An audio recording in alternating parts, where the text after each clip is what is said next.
Bom, meus amores, continuando a aula de ciências agora, tá? Então, nós paramos na página 109, né? Nós falamos sobre os diversos ecossistemas. Hoje, na página 110, nós temos um tema aqui, ó, um texto para ler sobre a radiação solar. É a continuação do tema de onde nós paramos, ok? Então, vocês vão ler o texto da página 110 e o texto As Cidades, da página 111, tá? E vão responder essa questãozinha aqui da página 111, referente ao texto A Cidade. Então, o que está falando aqui das cidades? Podemos afirmar que as cidades são ecossistemas? Os ecossistemas são ambientes naturais que produzem tudo que vão consumir. Em uma mata, por exemplo, há os vegetais, seres vivos que fabricam o próprio alimento e servem de alimento aos animais herbívoros. A água é cíclica, isto é, evapora dos leitos dos rios e retorna a eles por meio das chuvas. Um ecossistema em equilíbrio, ou seja, não sofreu interferência externa e existirá por muito tempo. A cidade não é autossuficiente, pois necessita de produtos e matérias-primas que vêm de fora.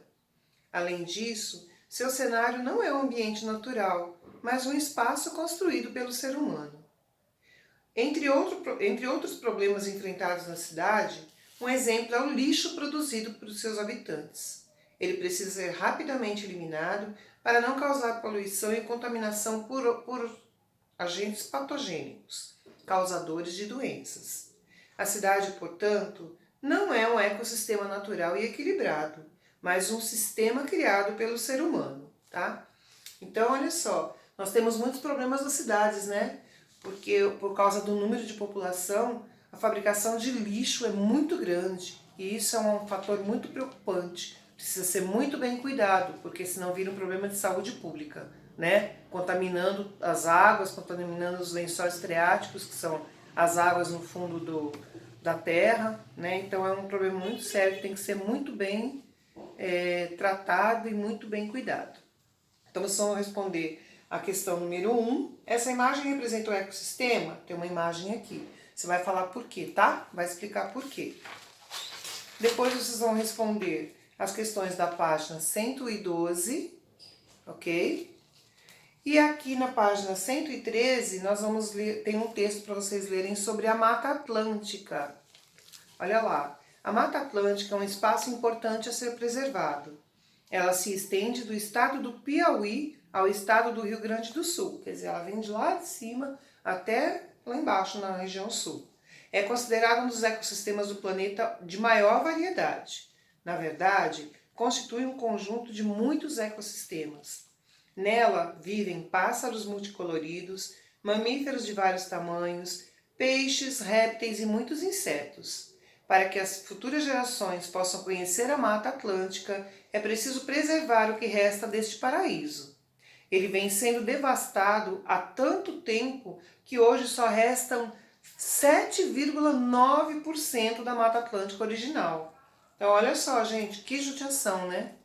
O homem destruindo a natureza cada vez mais. Por isso essas coisas doidas que andam acontecendo, né? Terremotos, vendavais, chuvas fora de tempo, né? Então precisamos nos preocupar com isso. Tá? Então aqui só tem esse texto sobre a Mata Atlântica. Já na página 114, nós vamos falar sobre a cadeia alimentar. Cadeia alimentar. Do que o sapo se alimenta e para que animal ele pode servir de alimento? Cadeia alimentar, gente, é uma sequência de acontecimentos, igual nós fazemos. O sol sustenta a planta sustenta o pássaro sustenta o gato sustenta a onça. E assim se forma um ciclo, tá? Cadeia alimentar, por isso chama cadeia alimentar. Uma coisa vai virando alimento da outra, para poder ter um equilíbrio na natureza, tá? Então nós estamos falando aqui, algumas das interações mais importantes entre os diferentes seres vivos de um ecossistema são as relações alimentares. Um animal que caça outro para dele se alimentar é chamado de predador, e aquele que é caçado é chamado de presa. A sequência em que os seres vivos se alimentam um dos outros, damos o nome de cadeia alimentar. Em relação entre predador e presa, é muito importante para controlar o número de animais dos ambientes e manter o equilíbrio das cadeias alimentares. Então, a Pro já mostrou aqui uma cadeia alimentar, né? Uma sequência de alimentação. Uma cadeia alimentar tem início com os vegetais, pois são eles que produzem o próprio alimento. Em seguida, estão os consumidores e, para fechar o ciclo, os decompositores entram em ação. Então vamos lá. Nós temos os produtores, os consumidores e os decompositores. Ó, eu colocou aqui, ó, os produtores, compositores, consumidores e decompositores. Produtores, quem são? Eles produzem seu alimento pela fotossíntese, são as plantas. Consumidores, eles não produzem o próprio alimento para conseguir energia, se alimentam de outros seres vivos. O homem entra nesse patamar de consumidor? Sim, o homem não produz o seu próprio alimento, né? Ele se alimenta de outros seres vivos. Quem come carne, a maioria come carne, né? A gente se alimenta de outros seres vivos, não é isso? Nós consumimos o frango, nós consumimos a carne de boi, a carne de vaca, vários tipos de carne, né? Então nós também entramos aqui, ó, no grupo de consumidores. E os decompositores, que são as bactérias e fungos. Eles se alimentam de restos mortos, como plantas e animais, por exemplo, tá? Então aqui vocês têm tudo bem explicadinho. Dentro dessa classificação dos produtores, consumidores e decompositores, nós temos mais 3 classificações. São 3 tipos de consumidores.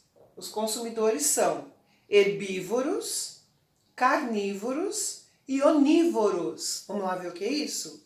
Os herbívoros são animais que se alimentam de vegetais. As lagartas, o cavalo, o boi e a capivara são exemplos de herbívoros.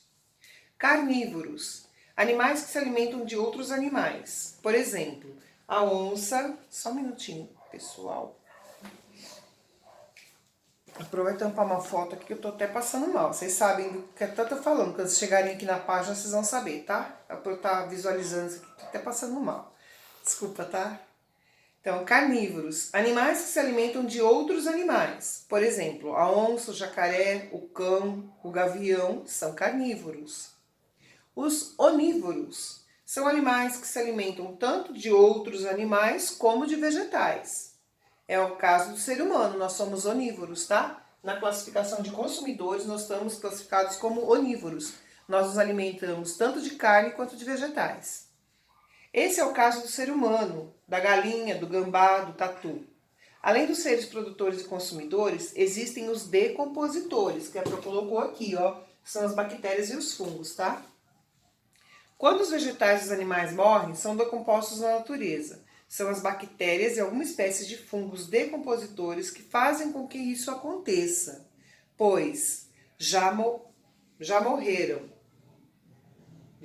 pois, em geral, esses seres se alimentam de restos de plantas e de animais que já morreram, fornecendo nutrientes, minerais para o solo, recomeçando assim as cadeias alimentares.